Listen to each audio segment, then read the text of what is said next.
Pop quiz. What's Southeast Asia's biggest capital, is nicknamed the Big Durian, and is the world's fastest sinking city? Jakarta. It's Indonesia's capital, but it won't be for much longer. It suffered from endemic pollution, flooding, and overcrowding. Traffic alone cost the country up to $5 billion a year in economic losses. The government's solution? Build a new capital from scratch on the island of Borneo. It's called Nusantara and is touted as an efficient, utopian capital run on green energy. If the implementation is so poor, rather than being a model city for Southeast Asia, it's going to be a disaster. But what are the consequences of building a city from ground zero? And will this really solve Jakarta's problems?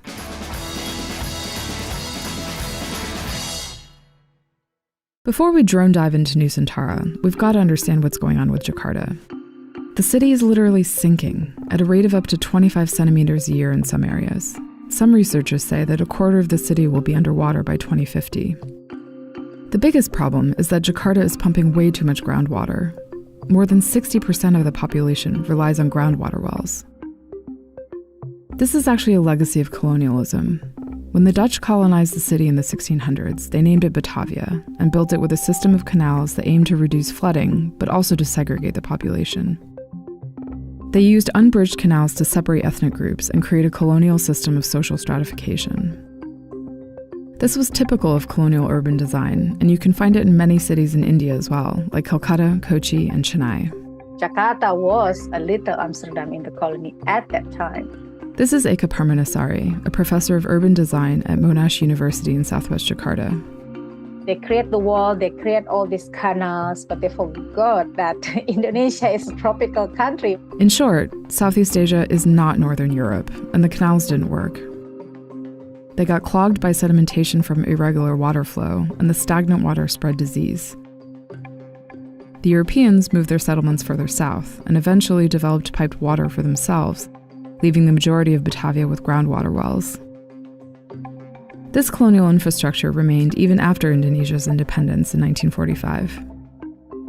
As Jakarta grew, the canals were paved over by streets, skyscrapers went up, and soon the city was polluted, overpopulated, and flooding regularly. The idea of moving the capital has actually been around for a few decades. It was floated during Suharto's dictatorship in the 1980s and re-emerged in 2010. But in 2019, President Joko Widodo finally approved a roughly $33 billion plan to build a new capital from scratch on the east coast of Borneo. Its new name? Nusantara, an old Javanese term for archipelago. Ibu kota yang bukan hanya simbol identitas bangsa, tetapi juga representasi kemajuan bangsa. Ini demi terwujudnya pemerataan dan keadilan ekonomi. Ini demi visi Indonesia maju. Jokowi has said publicly that the move is meant to shift the economic weight off of Jakarta and that it would develop Indonesia's economy in historically neglected regions. This entire high-value industrial sector, based on Indonesia's comparative advantages like land, water for hydropower, and also feedstock and labor force. This is Chun Go. He's an expert in sustainable development in Southeast Asia. With this move, Indonesia will join a roster of other built-from-scratch capitals like Brasilia, Canberra, and Islamabad. With many Indian cities like Delhi also facing similar issues, Nusantara could be the newest case study for potential solutions, or hard lessons learned. So, the big question is, what's Nusantara supposed to look like? Like this. Or what it's supposed to be anyway. Nusantara, which will be roughly twice the size of New York City, will cover over 2,500 square kilometers in the province of East Kalimantan. The area is currently covered in eucalyptus plantations, so the new capital wouldn't be tearing into protected forest. In the government's plan, Nusantara will be a green, hyper-connected digital utopia in the middle of a lush landscape. It'll be entirely fueled by renewable sources, have highly accessible public transportation, and 75% of it will be covered in green spaces. But why is the government launching such a massive undertaking? Indonesia has never shied away from expressing its hunger for modernization and industrialization. It has been taking a very pragmatic approach to achieving its dream of leapfrogging toward a high-income country. Currently, more than half the country's GDP comes from Java Island, where Jakarta is located. Go says that moving the capital is just part of the country's bigger development strategy, which is to jumpstart a green industrial economy in the Kalimantan part of Indonesia. Want proof? Just look at where the dams are getting built. The government's constructing 5 hydropower stations on the Kayan River to speed up industrialization. President Widodo is planning the world's biggest green industrial park north of Nusantara. Why? Well, Indonesia has the world's largest nickel reserves, and, as Elon Musk has made very clear, we'll need a lot of it for those batteries. The new capital will be a part of this whole regional development plan. But at what cost? The move will displace indigenous people, who make up 20% of Indonesia's population. At least 20,000 people from 21 indigenous groups are at risk. Property prices are already surging in nearby Balikpapan, and indigenous residents are feeling shortchanged. Nggak cocok. Harga tanah sana 20 juta satu perkan, bawa ke sini juga, nggak apa-apa. Ini kita 30.000 saja satu perkan. Nah kalau kami habis jual 1 hektar yang 30 juta atau 300 juta, bisa nggak kami beli lagi tanah? Nggak bisa. Mau tidak mau kami tidak punya tempat. Ini kan cara mengusir kami cara halus. And it's not just humans. Borneo is also home to many endangered species, including the proboscis monkey, Bornean gibbon, and Sunda pangolin. The Bornean orangutan in particular has faced massive population decreases and will be severely affected by the new capital. The bay will be like a transportation gate to the capital area, right? It's the water gate to the capital area. And at the same time, it is where all of those protected species are there. East Kalimantan is rapidly losing its forests to industries like oil palm and logging. Also disappearing are mangrove and peatlands, which are important carbon sinks. Scientists are worried about the impact of the indirect carbon and ecological footprint, which could extend 200 kilometers from the center. Local economies dependent upon mangrove forests, like fishing, will also be at risk of total displacement. Nanti kan jadi ramai juga buat masyarakat setempat, bisa menimbulkan banyak tenaga kerja, menampung masyarakat setempat bisa kerja di kota juga. Nusantara's green plans look great on paper, but there's just one very large bummer. Capital is actually sitting on the hinterland of coal. 4 of Indonesia's 5 biggest coal plants are in East Kalimantan. This means that much of the energy source for building the capital will come from there.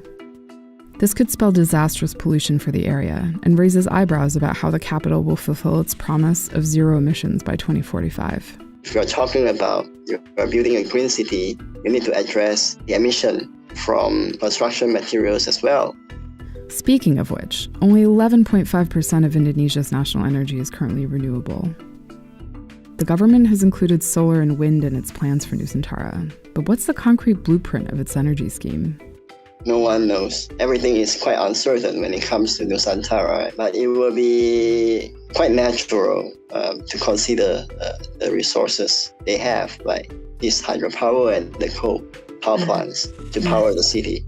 And what about Jakarta, what's going to happen to the city? You have your own capital, but don't forget about Jakarta, right? Because Jakarta is still sinking.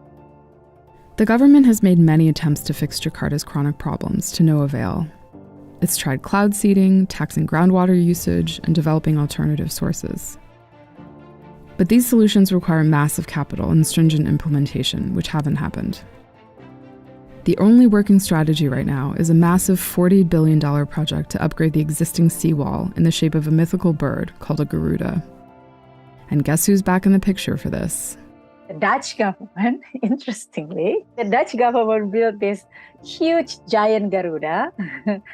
It'll also have 17 artificial islands that are supposed to house hundreds of thousands of residents. That plan was problematic because huge reclamation, it's close off the bay, and it's a kind of creating an exclusive city on top of Jakarta. But it doesn't even address the main cause of Jakarta's flooding, which is land subsidence. Some analysts say the Giant Garuda is a nation-building project in which Dutch companies, Indonesian officials, and property developers stand to gain from lucrative contracts. The Dutch kind of like reappearing, that's another dimension of reading the city from colonial to post-colonial. The project, already mired in corruption, will take 30 to 40 years to complete. And even if all that gets done, Jakarta will remain an economic hub. Moving a few million people to Borneo will not solve its problems. Nusantara is just in the beginning phases of construction. It'll be at least 20 years or so before we see the city and its impacts. Will it succeed? Depends on the definition of success. Is it just the government buildings like what we have seen in Myanmar? You just have several buildings in another place and then you call it a new capital. If this is the scenario, then the relocation basically don't bring much impacts. The scorecard for cities built from scratch is pretty patchy.